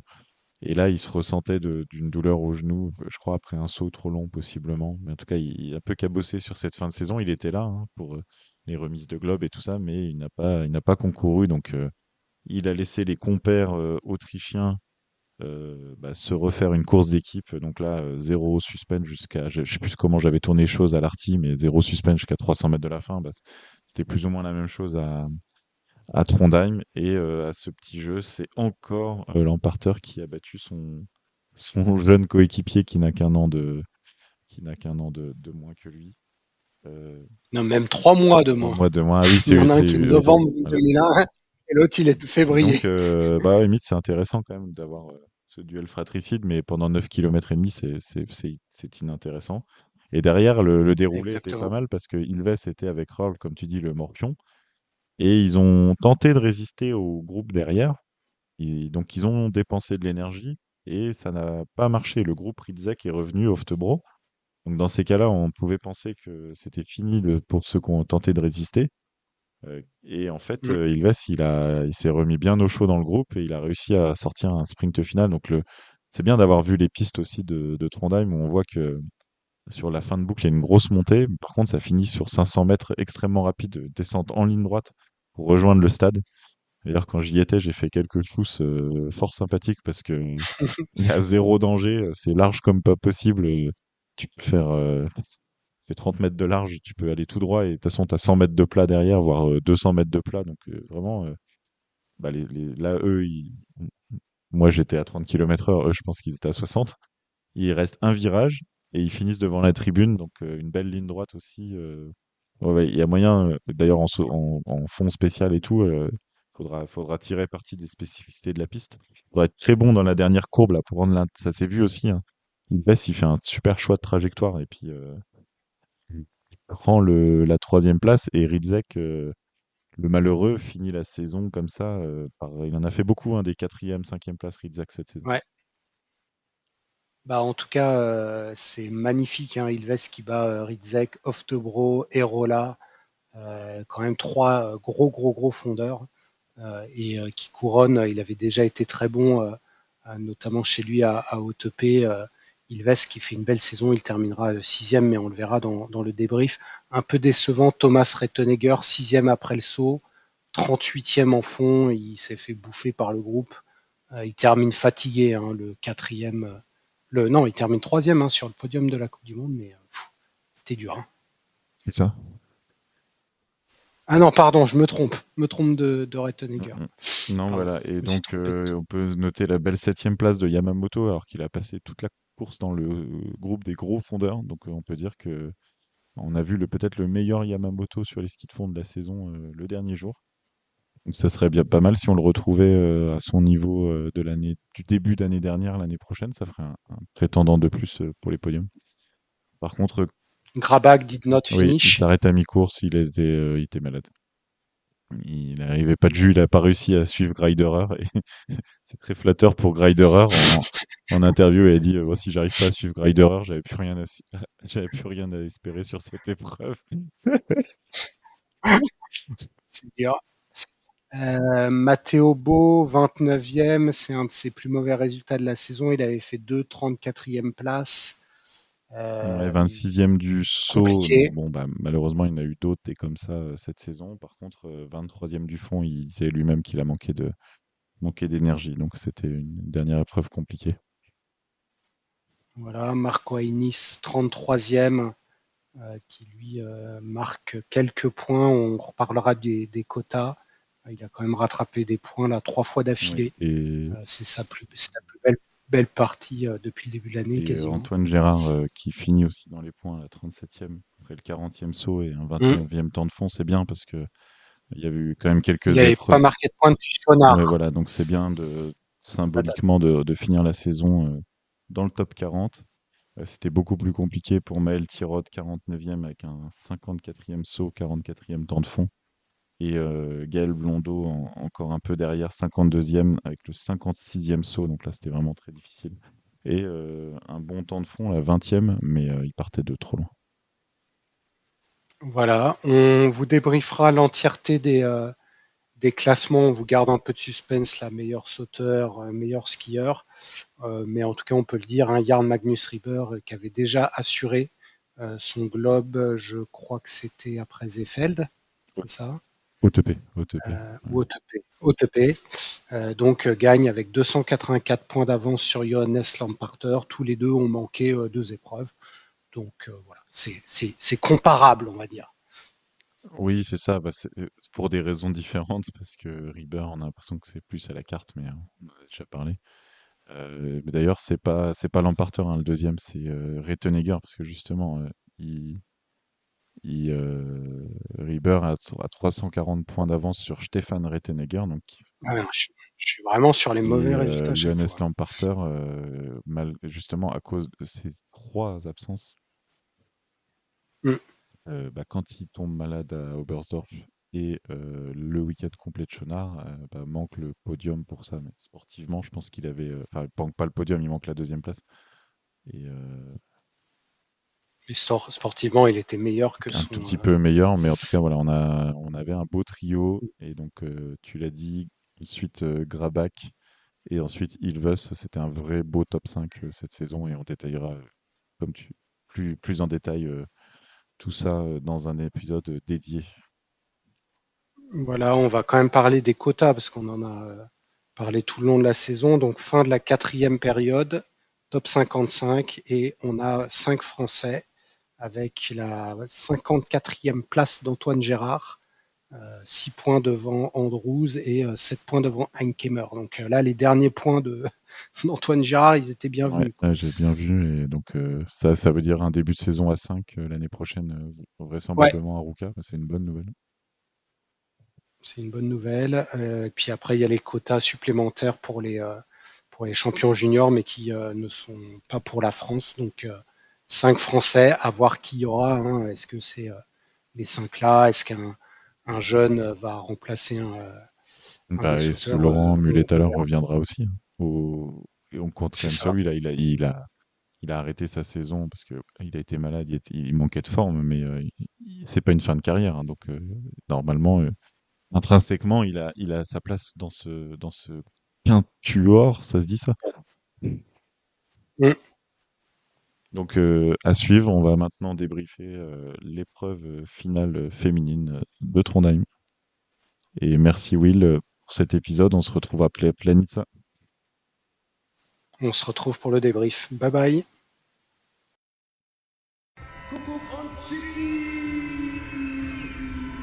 Et donc, cette finale de la Coupe du Monde féminine, alors, le globe était joué depuis quelques semaines déjà, en tout cas depuis Oslo, c'était certain que Ida Marie Hagen allait gagner, donc il n'y avait pas de suspense de ce point de vue-là, mais elle a assuré Ida Marie Hagen un bon saut, comme d'habitude, dans ses standards habituels, quatrième à 30 secondes à peu près de Guida Vesvolansen, et un temps de fond supersonique. Et puis bah, voilà, bis repetita pour la énième fois de la saison. Elle remporte très haut la main ce Gundersen. Donc c'est vrai que c'est une saison, elle a commencé en gagnant que les compacts, et puis ensuite elle a gagné tout simplement quasiment tout gagné, à part une Mastart à OTP. Elle a gagné 7 des 8 dernières épreuves, et puis au final dans la saison elle en a gagné 9 sur 15. Donc c'était la saison fondatrice d'Ida Marie Hagen depuis qu'elle est capable de sauter quasiment au niveau des meilleurs, peut-être entre 30 secondes et 1 minute. C'est largement suffisant avec son niveau de fond. Il n'y a pas eu le suspense qu'on a eu à Oslo avec une remontée fantastique pour reprendre 1 minute 20 à Marie-Lénan Lund. Marie-Lénan Lund, on l'a pas eu sur l'épreuve de dimanche d'ailleurs, parce qu'elle se blesse sur le PCR, sur le pocket jump de vendredi. Elle fait 110 mètres sur le HS 105, et elle se fait mal. Je crois que c'est au genou aussi. Elle s'est vraiment blessée, hein. C'est pas genre juste un petit bobo. Elle s'est vraiment blessée. Donc ça, c'est une mauvaise nouvelle pour elle, et surtout à 1 an de ses championnats du monde à domicile. J'espère la revoir. Euh, c'est un peu cruel de dire ça, mais ça ouvrait une place sur le podium pour ce week-end, hein, sachant que bon, Guida Vesvolansen n'a plus la forme de la saison dernière, ou alors elle a la forme, elle s'est fait rejoindre par d'autres qui ont un niveau proche. Mais avec son niveau de saut, elle avait toujours de quoi être facilement bien sur le podium. D'ailleurs, elle fait troisième de cette épreuve, mais la deuxième C'est Lisa Erner, deuxième du saut après un magnifique saut à 100 mètres. Et alors le temps de fond, 9e temps, c'est pas très représentatif parce qu'il y a eu quand même eu de la stratégie dans cette course. Elle s'est laissée reprendre par Guida Vesvolansen. Elles ont un peu fait ensemble et donc et elle s'est échappée quand elle sentait que Guida Vesvolansen devenait un poids. Donc c'était une course très intelligente de Lisa Erner et qui fait un nouveau podium dans sa carrière. Elle n'a pas non plus fait tant que ça. Elle a eu une saison difficile. Elle finit 6e, donc c'est pas mal, mais par rapport à l'année dernière, elle était un peu plus en retrait. Et d'ailleurs, c'est que son deuxième podium de la saison après un à domicile à Ramsau sur le format compact. Et là, avec une Lisa Erner à ce niveau-là, on n'aurait pas eu que des podiums norvégiens cette saison. Elle avait vraiment, sur le niveau de ce week-end, de quoi venir les embêter. Espérons que ça soit prometteur pour la saison prochaine, d'une lutte plus acharnée. J'ai envie de dire presque pour les places d'honneur, hein. Si Damari Hagen, elle garde son niveau de saut, ça va être compliqué, mais il y a du potentiel chez Lisa Erner. À 4e place, j'ai envie de dire comme d'habitude pour Haruka Kasai pour la aussi énième fois de la saison, 2, 4, 6, 7e fois. Donc une épreuve sur deux cette saison, elle a fini à la 4e place. C'était sa place. Et 5e place pour Nathalie Armbruster. Alors, elle est 5e du saut en soi, ça paraît pas mal, mais elle était à 1,23. Elle était très loin. En fait, là, il y avait un gros peloton derrière, mais quand même assez loin des leaders. Et elle fait le 3e temps de fond, ce qui l'a fait remonter, enfin, du coup, permettre d'avoir gardé cette 5e place, mais il n'y avait pas de place meilleure à prendre sur la piste. Une saison, on fera le bilan, mais peut-être un peu décevante pour Armbruster qui, elle, a d'une certaine façon un peu perdu son niveau de saut à l'intersaison. Un peu comme les hommes d'ailleurs, il y a des questions à se poser en combiné allemand. Ce sera un des sujets des bilans à venir. On peut noter la 8e place d'Emma Volavchek. Alors, en soi, pourquoi? Parce qu'elle revient. En fait, elle avait fait un super Grand Prix d'été. Très prometteur aussi pour venir embêter les Norvégiennes, sauf qu'elle s'est blessée à la fin pendant l'intersaison. Et elle a manqué toute la saison. Elle revient le dernier week-end. Elle fait top 10. C'est pas mal. Ça donne envie de la voir la saison prochaine. 10e place pour Minja Koronen, la championne du monde junior. Et 11e place pour Lena Brokar, là, qui a vécu une épreuve assez difficile, un peu aussi dans la lignée d'Oslo. Elle est 16e du saut, donc c'est quand même assez loin des performances qu'elle a pu montrer cette saison, et 14e du fond. Alors, avec cette performance plutôt équilibrée, elle fait du coup bien meilleure, hein. 16e et 14e, ça la met à la 11e place.